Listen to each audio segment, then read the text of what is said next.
We're here in the oldest city in America, St. Augustine, Florida.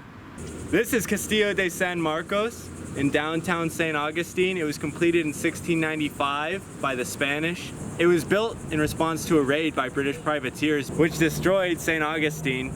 So they built this as their fortification, and it's worked ever since.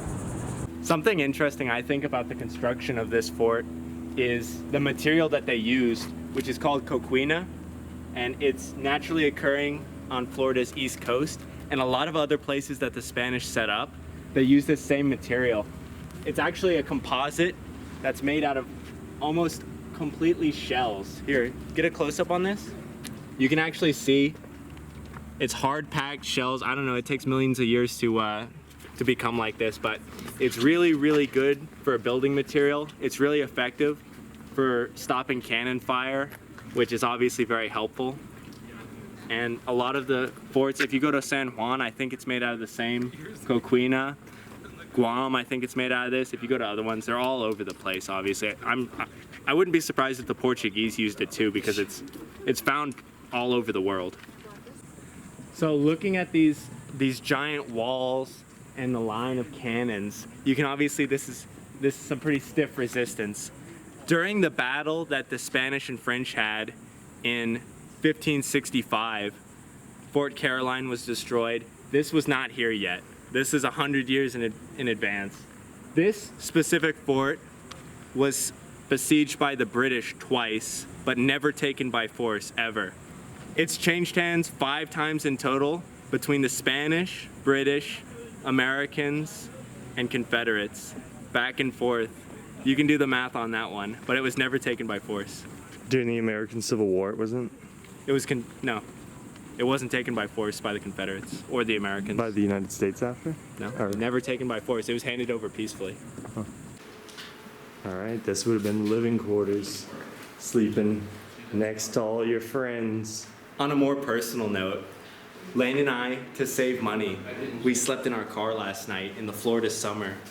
And even right now, it's very stuffy in here. So imagine in 1500s, sleeping on this wooden platform in your thick woolen shit. Probably throw the blanket off, obviously, because it's 90 degrees at night. And the 100% humidity with the mosquitoes, because they don't have any netting or anything. It was just horrible. Everything about this is horrible, especially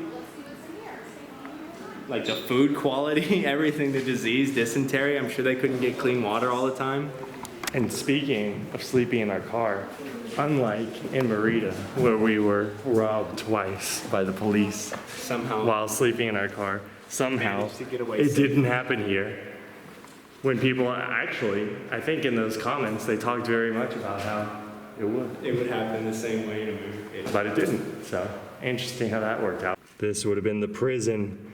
Pirates would have probably ended up in there, not probably, but certainly there would have been some sort of pirates in there.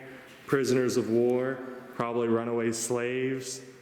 A mixed bag of people could have been in there. From what I read, raids by the British, even just privateers, not even just the British government, privateers were not uncommon. So I'm sure many a limey ended up in that room, which I'm sure wasn't too good to be in.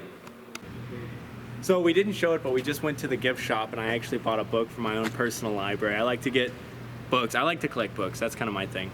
Hold on, real quick. Something I want to mention, when you go to historical places like this, a lot of museums, especially in the United States, the way that they get a lot of their funding is through their gift shops. So when you're visiting the United States, if you go and you buy stuff like this, they do get some sort of funding from the state, the federal government, but this helps out a lot. Goes a long way. Also, some of the real lifers might remember, I think they had these exact same cannons in the DC Naval Museum that we went to, which was just phenomenal. I'll say this. When we went to the DC Museum, they had a plaque for each cannon, which I really liked, and you could read about where it was actually used. Oh, look at that. Oh, this is just about, I don't think this is about... Just cannons in general? Okay. I'm gonna take a big assumption here and probably say that this cannon is from this castle, this Castillo. So I think that's a pretty reasonable thing to assume. But if you want to see the anatomy of a Spanish cannon, here you go. Actually, this is kind of like the heraldry, right? It tells you about what each thing means. The one from Milan, so this was probably made in Italy, in Milan, back when that was a part of the Spanish Empire. And then it goes into more and more detail. You can actually figure out a lot about this specific cannon, because back in the day, they used to have to be made by hand. There was no industrial process. So each cannon maker took great pride in the work that they made, and their name was associated with the guns that they actually produced. It's really nice too. I would definitely say that this cannon is undisputedly a piece of art. Like, I think we could all agree on that, just based on the intricate detail. I think these might be a little bit more detailed than the ones at the DC Museum. Like, as far as the engravings go, I think they might be less withered away, a little bit more crisp. Yeah, it's hard for me to say. It's hard to say because it was a long time ago. But look at that. Maybe there'll be a link for that. Yeah. So this guy right here, his name is George Brown, and he was a soldier that was stationed here, and he actually gave 1.8 million people tours of this location between not a very long time. He like 1885 to 1903, that like the population of the state of Florida was much smaller back then. So it's pretty impressive. Yeah, he was burning rubber. He was the only guy doing tours, it seems. Takes us to the feudal age. Yeah, that's crazy. He must have been a great tour guide. Yeah. Thank you, George Brown. Here you can see the store of provisions that they would have had. How long you think them peppers and oranges would have lasted? They would have had a lot of rum and probably also wine. And ale. Set aside right here, since there wouldn't have been any really drinking water. I feel like wine would go bad in these conditions. I don't know about wine. I don't know. I'm not going to make a statement like that, but I think people still like find bottles of wine from like Rome and drink. It's like drinkable. Yeah. I need to get a horn like that. Look at that. For gunpowder. Yeah. Put some brandy in it. Because that's how we do. This is how we do it. Na, na, na, na, na, na. In case you wanted a bird's eye view. I like it when they have little 3D models like this.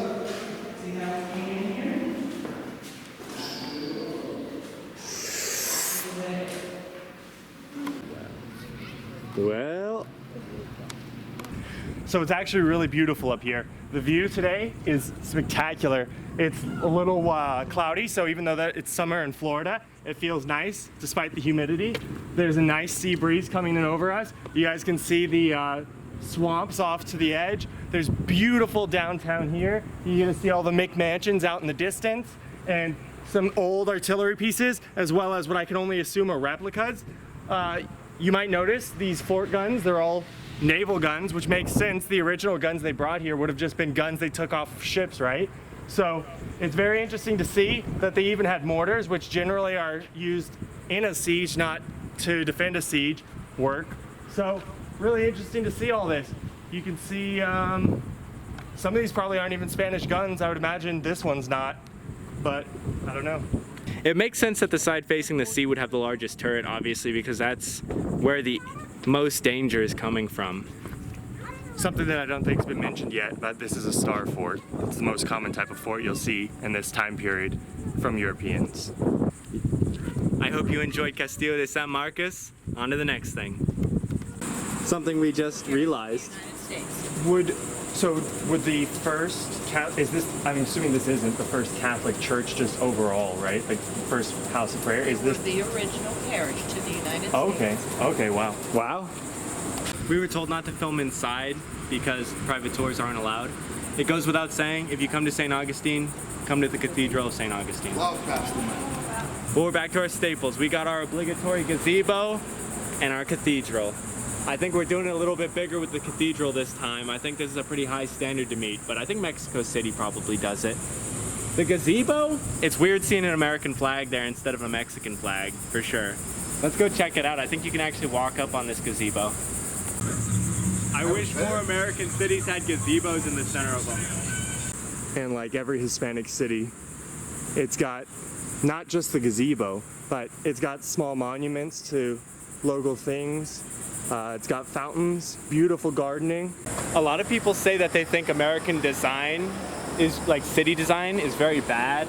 And I could see that. Like, I think a lot of American cities are a bit lonely. They're so big. There's no, like, this isn't a big city, obviously.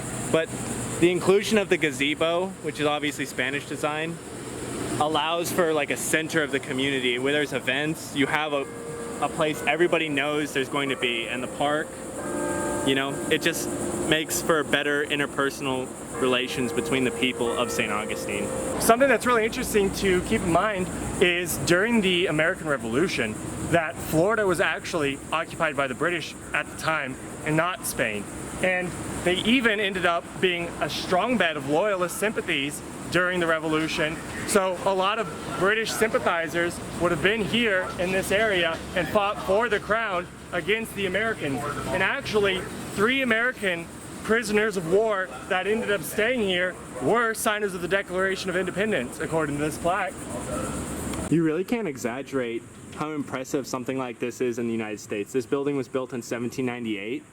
That's pretty much unheard of in the United States, you know? Except for a few key cities, everything is within the last 100 years pretty much. And it's really cool that they kept the history of it. You can even see the exact guy, a Corsican mariner and trader. He's the guy who made his house here, made his home. Yeah. For all those who say Americans don't have culture, we import ours. This is actually the oldest wooden schoolhouse in the entire United States.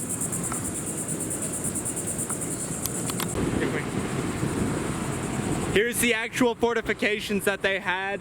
Back in the day, pirate attacks were very common, just like Pirates of the Caribbean shows. Probably not so flamboyant and cool, but probably more brutal and deadly, I'd assume. But Just these are remember, the actual... if you ever run into pirates here in the Caribbean, the word is parlay, and they'll take you to their captain. It'll spare you your life. I personally think St. Augustine is one of my favorite cities in Florida. I hope you guys too. If you come here, check everything out. Tell us what we missed in the comments. Tell us if you liked the video. Don't forget to like and subscribe.